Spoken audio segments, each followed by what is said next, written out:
नमस्कार, आप देख रहे हैं 20 मिनट 20 खबर। आपके साथ मैं हूं स्वप्निल। बुलेटिन में आपको प्रदेश के अलग अलग हिस्सों की खबर दिखाएंगे। तो चलिए शुरू करते हैं 20 मिनट में 20 खबरों का सिलसिला। प्रदेश सरकार की महिला और बाल विकास मंत्री ममता भूपेश ने देश के 5 राज्यों के चुनाव पर बड़ा बयान देते हुए कहा कि 10 मार्च को बीजेपी को दुख व्यक्त करने के लिए कार्यकर्ता तक नहीं मिलेंगे। मंत्री ममता भूपेश ने कहा कि उत्तर प्रदेश सहित 5 जगह पर बीजेपी का सूपड़ा साफ होगा। मंत्री ममता के मुताबिक वो 10 दिनों तक उत्तर प्रदेश चुनाव में प्रचार करके आई हैं, जहां बीजेपी बेरोजगारी, महंगाई जैसे मुद्दों को दरकिनार कर हिंदू मुसलमान की बात करके जनता को भ्रमित कर रही है। 5 जगह हमारे विधानसभा के चुनाव चल रहे हैं देश में, और मैं समझती हूँ 5 जगह से भारतीय जनता पार्टी का सूपड़ा साफ होने वाला है। हिंदुस्तान की जनता उनके दोहरी कायाकलाप, दोहरी नीति को समझ चुकी है और देश की जनता ने अब अंगड़ाई ले ली है। उत्तर प्रदेश के साथ में उत्तराखंड, पंजाब, गोवा, मणिपुर सभी जगह भारतीय जनता पार्टी का कहीं नामो निशान नहीं है। ये देश के लिए एक परिवर्तन का समय है और जनता समझ चुकी है। जिस तरह से महंगाई चरम सीमा पर है, बेरोजगारी चरम सीमा पर है। आज केंद्र सरकार, यूपी सरकार ना बेरोजगारी की बात कर रही है, ना महंगाई की बात कर रही है। बात अब चोर मस्त पुलिस पस्त से भी आगे बढ़ गई है। बांसवाड़ा में चोर पुलिस थाने से चंद कदमों की दूरी पर वारदात को अंजाम दे रहे हैं और पुलिस लकीर पीट रही है। जी हां, शहर की हृदय स्थली कुशलबाग मैदान में संचालित राजकीय उच्च प्राथमिक विद्यालय को चोरों ने निशाना बनाया है। चोरों ने खेल कक्ष का ताला तोड़कर भीतर से बड़ी तादाद में खेल का सामान उठा लिया। इसकी सूचना स्कूल स्टाफ ने कोतवाली पुलिस थाने को दी है। खास बात यह है कि ये स्कूल नगर परिषद परिसर से सटा हुआ है, जबकि पुलिस कंट्रोल रूम की इस स्कूल से दूरी महज 20 मीटर है। गेम्स रूम था, उस गेम्स रूम का जो आगे का कुंदा है, उस कुंदे को रात चोरों ने जो है आरी से काट के अंदर उसको जो पुराना और स्पोर्ट्स का सामान पड़ा हुआ था और बक्से वगैरह और कुछ और अन्य सामग्री भी थी, वो ले गए, जिसकी रिपोर्ट हमने जो है पुलिस कोतवाली के अंदर दर्ज करवा दी। राजसमंद से आई ये तस्वीरें पुलिस की पस्ती और चोरों की मुस्तैदी की कहानी कह रही है। जिले के देलवाड़ा थाना इलाके के नला गांव में स्थित पेट्रोल पंप से रात को डंपर चोरी हो गया। चोरी की वारदात पंप पर लगे सीसीटीवी कैमरे में कैद हो गई, जिसमें 2 युवक डंपर के कैबिन का लॉक खोलते और उसके बाद वे डंपर को रिवर्स लेकर घुमाकर फरार होते देखे जा सकते हैं। चोरी हुआ डंपर केसुरी निवासी चतर सिंह का है। सुबह जब चतर सिंह पंप पर पहुंचा तो डंपर नहीं मिला। सीसीटीवी फुटेज खंगालने पर चोरों की करतूत बेपर्दा हो गई। वालों ने बोला गाड़ी 3 बजे यहाँ से आपकी चली गई। मैंने पंप वालों को बोला कि गाड़ी कौन लेके गया, मैं तो अभी आया हूँ। फिर पंप वालों ने मेरे को कैमरा चेक कराया तो कैमरे में 2 आदमी के फोटो दिख रहे हैं, उनका चेहरा साफ नहीं दिख रहा। पीड़ित ने पुलिस में रिपोर्ट दर्ज करवाई है, जिसमें पुलिस जल्द चोरों को दबोचने का भरोसा दे रही है। वो भरोसा जिस पर कोई यकीन करने के लिए तैयार नहीं है। अलवर जिले में बदमाशों का दुस्साहस बढ़ता ही जा रहा है, इतना कि अब वो आम आदमी के साथ ही पुलिसकर्मियों के साथ भी लूटपाट करने से नहीं हिचक रहे। ऐसा ही एक मामला उस वक्त सामने आया जब जयपुर जोन के आईजी अलवर में क्राइम मीटिंग ले रहे थे। तभी बाइक सवार युवक ट्रैफिक पुलिसकर्मियों का बैग लेकर फरार हो गए। इस दौरान बाइक पर पीछे बैठे एक युवक को ट्रैफिक पुलिसकर्मी ने पकड़ लिया, जबकि दूसरा फरार हो गया। जानकारी के मुताबिक जयपुर जोन के आईजी उमेश दत्ता पहली बार अलवर पहुंचे थे और पुलिस अन्वेषण भवन में क्राइम मीटिंग ले रहे थे। तभी पुराना कटरा बाजार में ट्रैफिक पुलिसकर्मियों को 2 बाइक सवार युवक बिना हेलमेट के आते हुए नजर आए। ट्रैफिक पुलिसकर्मियों ने युवकों को रोकने का प्रयास किया। इसी दौरान बाइक सवार युवकों ने एक पुलिसकर्मी को धक्का मारा और पुलिसकर्मियों के पास रखा एक बैग लेकर फरार हो गए। मौजूद पुलिसकर्मियों ने बाइक पर पीछे बैठे एक युवक को पकड़ लिया। बैग में ट्रैफिक पुलिसकर्मियों के चालान बुक और बॉडी कैमरा समेत कई सामान रखे हुए थे। रोकने के लिए खड़ा हुआ, हेड साहब के मेर से तो निकल गया, हेड साहब इधर से खड़े हुए, वो तो बहुत स्पीड में चला के नहीं आगे लेके भगा लेगा। बैग बियाबान में बसा ढाबा जलकर खाक हो गया, लेकिन आग लगी नहीं, लगाई गई थी। रामगढ़ थाना इलाके के दिल्ली अलवर मार्ग पर कंजर बस्ती के नजदीक ये ढाबा था। जानकारी के अनुसार इसे चलाने वाले इमरान से डोलीबाज के समीप रहने वाले 2 युवकों ने उससे उसी दिन उधार मांगा था, जिसे देने से होटल संचालक इमरान ने इनकार कर दिया, जिस पर दोनों ने पहले इमरान के साथ गाली गलौज की, बदसलूकी की और रात में अंजाम भुगतने की चेतावनी देकर चलते बने। इमरान ने इसे नजरअंदाज कर दिया। उसके बाद रात करीब 12 बजे दोनों नौजवान अपने साथ कुछ और लोगों को लेकर आए और ढाबे के गल्ले से 1250 रुपए और 5 मुर्गे चुरा लिए। इसके बाद आरोप है कि उन सब ने मिलकर ढाबे में आग लगा दी, जिससे ढाबे में रखे 12 मुर्गे जिंदा जल गए। ढाबे का सामान जलकर खाक हो गया। पीड़ित के मुताबिक करीब 50,000 रुपए का नुकसान हुआ है। गाड़ी गलौज थी हमारी, वहाँ उस वक्त चले गए, हम भी लेकर गए तो मैं रात को कैसे मेरा प्लान ढेंक कर रुए। रात को जब वापस हम आए तो रात को मैं सोया हुआ था, उन्होंने आग लगा दी झोंपड़ी में। स्वस्थ रहने के लिए दूध का सेवन हर उम्र के लोगों के लिए फायदेमंद होता है, लेकिन मिलावटखोरों ने दूध को भी धीमा जहर बना डाला है। जी हाँ, अगर आप बिना परखे दूध पी रहे हैं तो सावधान हो जाइए। जरूरी नहीं कि ये दूध आपको सेहतमंद ही बनाए, ऐसे जहर का नष्ट हो जाना ही ठीक है। तस्वीरें अजमेर से आई हैं, जहां चिकित्सा और स्वास्थ्य विभाग की टीम ने डीडवाना गांव में एक डेयरी पर कार्रवाई करते हुए 2400 लीटर मिलावटी दूध को मौके पर नष्ट करवाया। डेयरी में वनस्पति तेल की मिलावट कर नकली दूध बनाया जा रहा था। टीम ने मौके से वीर तेजा फ्रेश डेयरी के कालूराम और शिवराज को पकड़ा। अब सफेद दूध का काला कारोबार समझिए। दूध को सफेद बनाए रखने के लिए साबुन और डिटर्जेंट जैसे हानिकारक केमिकल मिलाए जाते हैं। झाग के लिए यूरिया फेंटा जाता है, जबकि दूध को गाढ़ा बनाने के लिए तेखुर और सिंघाड़े के आटे का घोल मिलाया जाता है। यही नहीं, दूध खराब ना हो इसके लिए कीटनाशक मिलाया जाता है। फैट के लिए रिफाइंड ऑयल तो मिठास के लिए ग्लूकोज मिलाया जाता है। 1 लीटर सिंथेटिक दूध तैयार करने में 15 से 18 रुपए की लागत आती है। जिस गंदे पानी से लोग धोना पोंछना ना करें, उससे भला प्यास कैसे बुझाई जा सकती है। लेकिन जिम्मेदार सुने तब ना। तस्वीरें अलवर की हैं, जहां दूषित पेयजल की आपूर्ति जनता की परेशानी का सबब बनी हुई है। पानी की समस्या को लेकर आए। हमारे दिवाली से पानी ऐसा आ रहा है गंदा। टोटल हमारे 15 मिनट पानी की सप्लाई देते हैं ये लोग। एक दिन छोड़ के एक दिन पानी देते हैं। अच्छा, अब ये गंदा पानी कब से आ रहा है? दिवाली से आ रहा है। शहर के वार्ड नंबर 23 और 48 की महिलाएं दूषित पेयजल सप्लाई के खिलाफ मनु मार्ग स्थित जलदाय विभाग कार्यालय पहुंची और जिम्मेदारों को आड़े हाथों लिया। महिलाओं ने बताया कि नवंबर माह से क्षेत्र में गंदे पानी की सप्लाई की जा रही है। उन सब ने कई बार शिकायत भी की, लेकिन कोई समाधान नहीं हुआ। इसलिए महिलाओं का सब्र जवाब दे गया और वो जिम्मेदारों से हिसाब मांगने पहुंच गई। एक बार फिर अधिशासी अभियंता ने समस्या के जल्द समाधान का आश्वासन दिया है। महिलाओं ने कहा है कि इस बार अगर वादा पूरा नहीं हुआ तो इसका अंजाम अच्छा नहीं होगा। डूंगरपुर के 250 से ज्यादा छात्र यूक्रेन में मेडिकल की पढ़ाई कर रहे हैं। इधर रूस और यूक्रेन के बीच युद्ध की संभावनाओं को देखते हुए स्टूडेंट्स के साथ ही उनके पेरेंट्स भी परेशान हैं। जानकारी के मुताबिक यूक्रेन में डूंगरपुर जिले के 250 से ज्यादा स्टूडेंट्स अलग अलग मेडिकल कॉलेज और यूनिवर्सिटी में पढ़ाई कर रहे हैं। जिले के सबसे ज्यादा 45 स्टूडेंट्स उस्क्रोद यूनिवर्सिटी में हैं। ये सभी स्टूडेंट यूनिवर्सिटी के हॉस्टल में रहकर ही पढ़ाई कर रहे हैं। हालांकि रूस से युद्ध छिड़ने के बाद से सभी कॉलेज ने ऑनलाइन पढ़ाई शुरू कर दी है और स्टूडेंट्स को अपने देश या घर जाने के लिए भी बोल दिया गया है। ऐसे हालात में बच्चों के साथ ही उनके पेरेंट्स में भी अजीब सा डर समाया हुआ है। पेरेंट्स बताते हैं कि रूस से युद्ध की बात जिस दिन से सुनी है उस दिन से टेंशन बढ़ गई है। दिन रात वीडियो कॉल से बच्चों के हालचाल ले रहे हैं, लेकिन दिन का चैन और रातों की नींद हराम हो गई है। अभी जो रूस और यूक्रेन में जो युद्ध के हालात बन रहे हैं, जो हम यहाँ पे न्यूज़ में देख रहे हैं सभी, उसको देखते हुए जो हमें पे जो पहले जो टिकट लगती थी, जो हम बच्चों को 20 से 30 हज़ार रुपये में भेजते थे यहाँ से, अभी जो 60 से 70 हज़ार रुपये हमें टिकट भी लग रही है। और हमें बच्चों की काफ़ी चिंता है। बच्चों से हम डेली दिन में 3-4 बार बात कर रहे हैं। रूस से युद्ध के खतरे की आशंकाओं के बीच यूक्रेन में फंसे कोटा के छात्रों और नागरिकों की मदद के लिए कोटा में कंट्रोल रूम स्थापित किया गया है।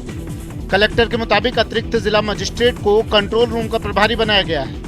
आपको बताते चलिए कि रूस यूक्रेन के बीच गहराते विवाद के बीच एयर इंडिया का विमान यूक्रेन से भारतीय को लेकर देश पहुंच गया है। यूक्रेन में पढ़ाई कर रहे 7 विद्यार्थी सकुशल कोटा लौट आए हैं, जबकि कई अभी भी वहां फंसे हुए हैं। गौरतलब है कि रूस के राष्ट्रपति ने यूक्रेन के खिलाफ जंग का ऐलान कर दिया है। रूस के राष्ट्रपति पुतिन ने नाटो को यूक्रेन का साथ देने पर गंभीर नतीजे भुगतने की चेतावनी दी है। हालांकि पुतिन ने साफ कर दिया है कि उनका यूक्रेन पर कब्जा करने का इरादा नहीं है। रूसी राष्ट्रपति का कहना है कि यूक्रेनी सेना हथियार डाले और वापस जाए। बेसहारा जानवरों को खाना देना पुण्य का काम माना जाता है, लेकिन धर्म नगरी जोधपुर में गली के बेसहारा कुत्तों को खाना देना कुछ लोगों को भारी पड़ गया। जोधपुर के प्रतापनगर थाना क्षेत्र में गली के कुत्तों को खाना देने वाले लोगों का विरोध कर रहे कुछ लोगों और डॉग फीडर के बीच तनातनी हो गई। बात इतनी बढ़ गई कि मामला हाथापाई तक पहुंच गया। इस झगड़े में महिलाएं भी पीछे नहीं रही। जहां महिलाओं ने डॉग फीडर की चप्पलों से पिटाई कर दी, वहीं एक व्यक्ति स्टील की रॉड लेकर आया और युवकों पर हमला बोल दिया। क्षेत्रवासियों ने इस बात पर आपत्ति जताई थी कि कुत्तों को गली में खाना देने से आवारा जानवर कॉलोनी में ही रहने लग जाते हैं और कॉलोनी में गंदगी करते हैं। झगड़े के दौरान डॉग फीडर के बर्तन तोड़ दिए गए। वहीं एक कुत्ता भी इस झगड़े में घायल हो गया। वीडियो सामने आने के बाद प्रतापनगर थाना पुलिस मामले की जांच में जुटी है। कानून के हाथ लंबे होते हैं, ये संभवतः इसलिए कहा जाता है कि पुलिस ने ऐसे कई अपराधियों को सजा दिलाई है जो धन बली या बाहुबली थे या कहीं छुप गए थे। जिन अपराधियों का कभी पकड़ा जाना संभव नहीं लग रहा था, वो आज जेल में कैद हैं। तभी कहा जाता है कि कानून के हाथ लंबे होते हैं। तस्वीरें श्रीगंगानगर की हैं। पुलिस ने पिछले साल मई में एक घर में घुसकर मारपीट और लूटपाट करने के मामले में फरार चल रहे 3 आरोपियों को पंजाब से गिरफ्तार कर लिया। पुलिस के हत्थे चढ़े तीनों बदमाशों ने अपने 2 साथियों के साथ मिलकर पिछले साल मई में अल सुबह एक घर में घुसकर चाकू की नोक पर मारपीट और लूटपाट की वारदात को अंजाम दिया था। मामले की रिपोर्ट पर पुलिस लूटपाट के 2 आरोपियों को पहले ही गिरफ्तार कर चुकी थी, लेकिन 3 पुलिस से बचते फिर रहे थे। पुलिस के हत्थे चढ़े ये तीनों बदमाश रितेश कुमार, ईश्वर दास और मनीष सुखीजा है, जो पंजाब के रहने वाले हैं। फिलहाल श्रीगंगानगर पुलिस तीनों बदमाशों से पूछताछ में जुटी हुई है। साइबर ठगी के रोज नए मामले सामने आते हैं, जहां ठग बैंक खातों से पैसे निकाल लेते हैं, लेकिन अब साइबर फ्रॉड करने वाले और आगे बढ़ गए हैं। खाते में पैसा हो या ना हो, लेकिन ठग आपके नाम पर लोन करवा कर भी ठगी कर सकते हैं। चित्तौड़गढ़ के एक निजी कंपनी में काम करने वाले विनीत जैन के साथ ऐसा ही हुआ। इनका आईसीआईसीआई बैंक में अकाउंट है। इनके नाम पर बैंक ने लोन सैंक्शन करा लिया और इनके खाते में 20 लाख रुपए जमा हो गए। बड़ी बात यह है कि ना तो इन्होंने लोन के लिए कभी अप्लाई किया और ना ही बैंक से कभी संपर्क किया। जब इनके पास सिम की केवाईसी के लिए मैसेज आया तो इन्हें ठगी का एहसास हुआ। केवाईसी अपडेट करना, नहीं तो मोबाइल ब्लॉक हो जाएगा। तो इसलिए मैंने फिर ऑनलाइन उसको अपडेट करने की प्रोसीजर शुरू की। तो उसके दौरान होते होते अचानक मेरे अकाउंट में, आईसीआईसीआई अकाउंट में 20 लाख रुपए आए। मुझे समझ में नहीं आया कि इतना बड़ा अमाउंट कहाँ से आया, और तुरंत बाद ही उसमें से पैसे कटने भी शुरू हो गए। वो भी मुझे समझ में नहीं आया कहाँ जा रहे हैं और कैसे कट रहे हैं। जैसे पता चला आईसीआईसीआई बैंक से कि हमने लोन लिया है, जो हमने लिया ही नहीं, उसके लिए फिजिकल अपीयरेंस जरूरी है, जो कि हमने की ही नहीं, फिर भी पैसा आया। अब जैसे भी हमने फौजरी हो रही थी, उसको रोकने के लिए 16 लाख रुपए तो बचा लिए। अब 4-4.25 लाख रुपए जो हमारे फ्रॉड्स के थ्रू निकल गए, अब उनका हम क्या करें। झुंझुनू के बुहाना इलाके के नानवास गांव में जहरीला दाना खाने से 1 दर्जन मोरों की मौत की खबर है। मिली जानकारी के मुताबिक वन विभाग को सूचना मिली थी कि नानवास गांव के एक खेत में 3 मोर मृत पड़े हैं, जिस पर जाकर इन तीनों मोरों को रेंजर कार्यालय में पोस्टमार्टम के लिए रखवाया गया। वहीं खेत के मालिक नानवास निवासी लेखराज को गिरफ्तार किया गया। फिर सूचना मिली कि इसी खेत में अलग अलग जगहों पर और भी मोर मृत पड़े हैं, जिस पर रात को फिर से मौके पर टीम भेजी गई, जहां पर 8 मोर और मृत हालत में मिले। प्रारंभिक पूछताछ में किसान लेखराज ने बताया कि उसने चूहे मारने के लिए दाने में जहरीला पदार्थ मिलाया था, लेकिन उस दाने को मोरों ने खा लिया, जिससे उनकी हालत बिगड़ गई और उनकी मौत हो गई। फिलहाल वन विभाग किसान से पूछताछ कर रहा है। ये वो सरपंच हैं जो ग्रामीणों के हर दुख सुख में शामिल हैं, इस हद तक कि उनसे ठगे जा चुके पैसे भी ठग से लेकर गांव वालों को वापस कर रहा है। तस्वीरें राजसमंद की हैं। पुलिस ने निर्मल ग्राम पंचायत के पसुंद में एक ऐसे ठग को पकड़ा है जो महिलाओं से पेंशन बढ़ाने के नाम पर ठगी करता था। पसुंद के सरपंच अयन जोशी ने इस ठग को स्थानीय महिलाओं की शिकायत के बाद पकड़ा है। बताया जा रहा है कि इस ठग ने पिछले साल 6 दिसंबर को तलाई का कुआं में 3 बुजुर्ग महिलाओं को पेंशन बढ़ाने के नाम पर उनसे आधार कार्ड लेकर उनके बैंक खाते से पैसे निकाल लिए थे। बाद में महिलाओं को जब इसकी जानकारी मिली तो उन्होंने सरपंच से इसकी शिकायत की और अब जाकर सरपंच ने उस ठग को पकड़ लिया। हालांकि सरपंच अयन जोशी ने जब उस शख्स को समझाया तो उसने सभी महिलाओं के पैसे वापस कर दिए और फिर ऐसी गलती न करने की बात कही। गहलोत सरकार के चौथे बजट में जैसलमेर जिले के लिए कई बड़ी घोषणाएं की गई हैं। खासकर राजस्थान सरकार ने बजट घोषणा में जिस तरह से पर्यटन को उद्योग का दर्जा दिया है, उससे यहाँ के कारोबारी खासे उत्साहित हैं। इससे कोरोना से पर्यटन से जुड़े लोगों को नुकसान के बाद राहत की उम्मीद जगी है। तो इंफ्रास्ट्रक्चर डेवलपमेंट होगा, एक नई नई परियोजनाएं बनेगी, नए नए आयाम स्थापित होंगे और मेरे हिसाब से जो सबसे ज्यादा जो पिछले 2.5 साल से जो कमी महसूस हुई है वो है कि पर्यटन को जितना नुकसान इस पैंडेमिक ने दिया उतना नुकसान शायद कहीं 50 साल। तो पर्यटन को इंडस्ट्री का दर्जा देने से बहुत बड़ा लाभ होने वाला है और माननीय मुख्यमंत्री जी ने इन सारी चीजों को ध्यान में रखते हुए उसमें जो बजट का प्रावधान किया है वो 100 करोड़ तक का 1000 करोड़ तक का प्रावधान किया है, जिससे जैसलमेर के पर्यटन को पंख लगेंगे। जैसलमेर की स्वर्ण नगरी जो कि प्रत्यक्ष व अप्रत्यक्ष रूप से जो है वो टिकी है पर्यटन पर, और पर्यटन लंबे वक्त से ठप था, लेकिन अब एक आशा और उम्मीद जगी है कि उद्योग का दर्जा मिला है तो कई अनुदान और परियोजनाएं बनेगी, जिसके बाद पर्यटन और फलेगा और फूलेगा। राजसमंद जिले के नाथद्वारा नगर के साहित्य मंडल संस्थान में 3 दिवसीय पाठोत्सव ब्रज भाषा समारोह का देश भर से आए साहित्यकारों की मौजूदगी में शुभारंभ हुआ। मंचासीन अतिथियों ने श्रीनाथ जी और माता शारदा के समक्ष दीप प्रज्वलन और माल्यार्पण कर कार्यक्रम की शुरुआत की।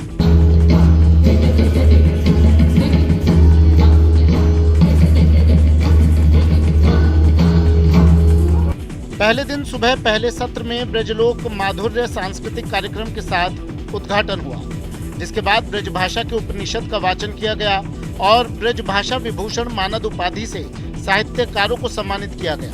वहीं दोपहर में गीतकार JSR मधुकर द्वारा मोहक भजनों और गीतों की प्रस्तुतियां दी गई। मैथ्स फोबिया नाउ नो मोर, अमेजिंग मैथ्स, ये दिल मांगे मोर एक गणित का प्रोजेक्ट है जिससे स्कूली बच्चों में गणित का डर दूर होगा। जोधपुर में KV1 में अध्ययन करवा रहे सोनल दंपति की अथक मेहनत के बाद इस प्रोजेक्ट का चयन NCERT की ओर से national award for innovative practices and experiment in education for school and teacher education award के लिए किया गया है। इसके तहत बच्चे खेल खेल में गणित के फॉर्मूले और कैलकुलेशन सीख रहे हैं।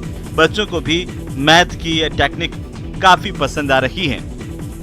हमें मैथ्स से डर नहीं लगता। जो पहले लोग मैथ्स से डरते कि अरे इसमें कैलकुलेट करना पड़ेगा, बहुत याद करना पड़ेगा, उसको रटना पड़ेगा, इसे गेम समझ कर वैसे खेले तो बहुत बेनिफिट होगा हमारा। और हमको एडिशन में ना डर भी नहीं लगेगा, एडिशन हमारे लिए इजी रहेगा। गणित का जो भूत है उसे बच्चों के लिए बहुत ही आसान तरीके से समझाने के लिए नवाचार किया गया है जोधपुर के केंद्रीय विद्यालय क्रमांक 1 के अध्यापकों द्वारा, और इसे NCERT के द्वारा प्रथम पुरस्कार के लिए भी चयनित किया गया है। प्रदेश के तीर्थयात्रियों के लिए रेलवे और IRTC अच्छी खबर लेकर आया है। 4 मार्च से जयपुर से 7 ज्योतिर्लिंगों के लिए यात्रा शुरू होने जा रही है। 13 दिनों की इस यात्रा का खर्चा एक यात्री के लिए 12,285 रुपए बैठेगा।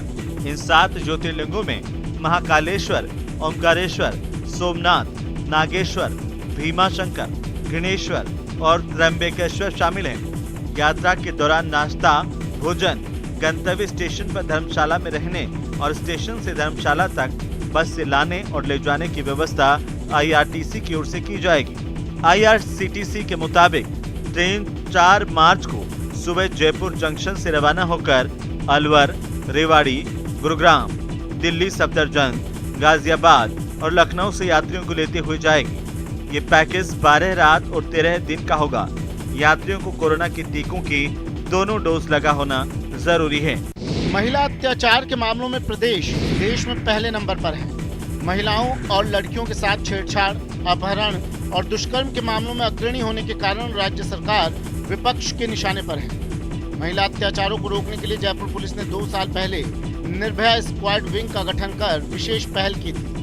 निर्भया स्क्वाड की टीम सादा वर्दी में शहर के विभिन्न इलाकों में गश्त करते हुए महिलाओं और लड़कियों के साथ होने वाली घटनाओं को रोकने में कारगर साबित हुई है। जयपुर पुलिस की पहल के बाद प्रदेश के सभी जिलों में निर्भया स्क्वाड विंग का गठन किया गया है। प्रतापगढ़ में पुलिस अधीक्षक डॉक्टर अमृता दुहन के निर्देश पर निर्भया स्क्वाड विंग दोपहिया वाहनों से प्रातः 8 बजे से रात 8 बजे तक गश्त करती है। निर्भया स्क्वाड विंग किला रोड स्थित राजकीय बालिका उच्च माध्यमिक विद्यालय में छात्राओं को आत्मरक्षा के गुर सिखाए और हेल्पलाइन नंबर 1090 से अवगत करवाया और आपात परिस्थिति में कॉल करके मदद मांगने के लिए प्रेरित किया।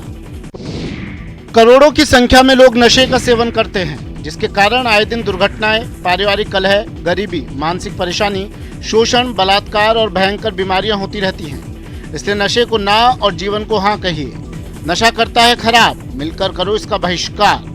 अवैध मादक पदार्थों की तस्करी के खिलाफ चलाए जा रहे विशेष अभियान के साथ ही युवा पीढ़ी को नशे के दलदल से दूर रखने के लिए श्रीगंगानगर पुलिस जन जागृति अभियान चला रही है। श्रीगंगानगर के मुकलवा थाना क्षेत्र के राजकीय उच्च माध्यमिक विद्यालय कीकरवाली में श्रीगंगानगर पुलिस और नशा मुक्ति रोग विशेषज्ञ ने जन जागृति कार्यशाला का आयोजन किया और स्कूली विद्यार्थियों, ग्रामीणों सहित युवाओं को नशे से होने वाले दुष्प्रभावों के बारे में जानकारी दी। जन जागृति कार्यशाला के समापन पर स्कूली विद्यार्थियों और ग्रामीणों को शपथ भी दिलवाई गई कि वे न केवल खुद को नशे से दूर रखें बल्कि दूसरे लोगों को भी नशे से दूर रखने की कोशिश करें। फिलहाल इतना ही, नमस्कार।